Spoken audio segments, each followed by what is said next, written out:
Hyperhidrosis, also called excessive sweating, is a disease where people suffer because they sweat a lot more than what is normal. Even when there is no heat, the body continues to produce and emit sweat.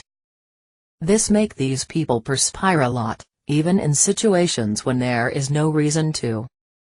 In addition to hyperhidrosis being an inherited disease, it also has other causes, such as anxiety, heart problems, obesity, and diabetes. The only common symptom of hyperhidrosis is excessive sweating, which can appear anywhere on the body. On hands, face, neck, head, feet, or armpits. But in more severe cases, the symptoms can be weakness, dizziness, chest pain, shivering, and high fever.